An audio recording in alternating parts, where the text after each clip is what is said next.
রশ্মির রান্নাঘরে আপনাদের স্বাগত জানাই। এখন আমরা শিখব শশার অম্বল কিভাবে বানাতে হয়। আর আপনাদেরকে শেখানোর জন্য আমার রান্নাঘরে আসছেন শেফ অভিষেক সাই। অভিষেক, ওয়েলকাম। কেমন আছো? ভালো আছি, তুমি কেমন আছো? খুব ভালো আছি। আচ্ছা, আমি শেখাবো শশার অম্বল। তার জন্য লাগছে শশা, পাঁচফোড়ন, নুন, তেঁতুল, হলুদ গুঁড়ো, সর্ষে, চিনি, শুকনো লঙ্কা ও তেল।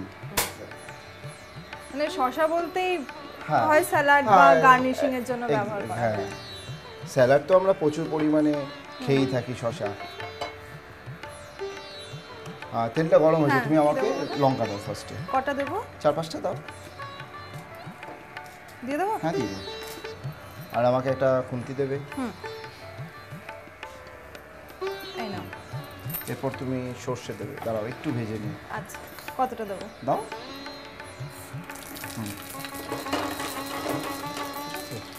পাঁচফোড়ন দাও। এতটা দাও।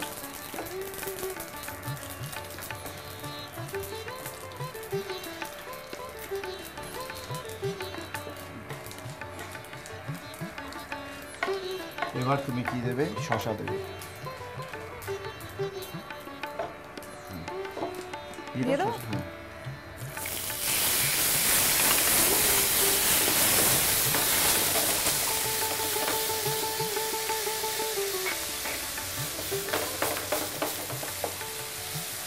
শশাটা একটু কুক হবে, হালকা কষানো হবে, তারপরে আমি তোমার হলুদ, নুন এইগুলো দিতে থাকবো। ঠিক আছে, একটু কষিয়ে নিই শশাটাকে।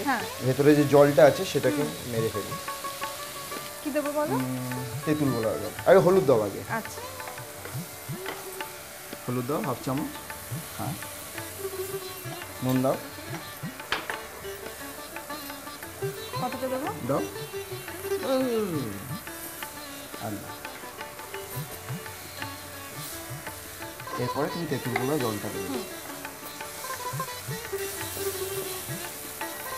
2 চামচের মতো দাও। বাস বাস।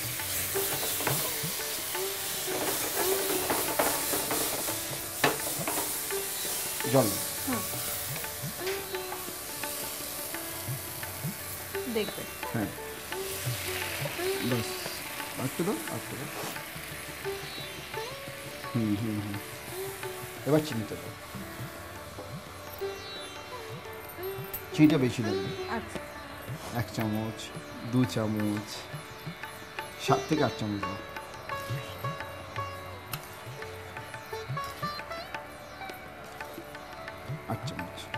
প্রায় আমার শশার অম্বল প্রায় শেষের দিকে।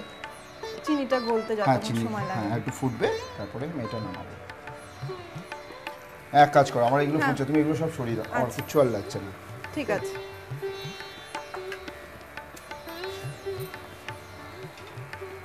হ্যাঁ, হয়ে গেছে। আমাকে একটা সার্ভিং প্লেট দাও।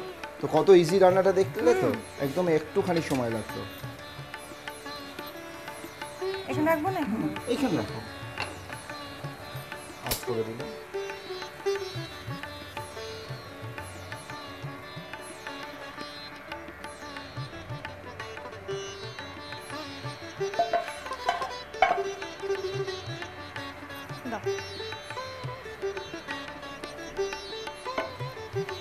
এটাও নাও। আর এটা তোমার জন্য। Thank you. বস। শশা আমরা সাধারণত স্যালাডে ব্যবহার করে থাকি, কিন্তু এখন আমরা শিখে নিলাম শশার অম্বল। শেষ পাতে অবশ্যই ট্রাই করে দেখুন, দারুণ লাগবে। আরও রকমারি রান্না শেখার জন্য আমাদের ওয়েবসাইটে চোখ রাখুন।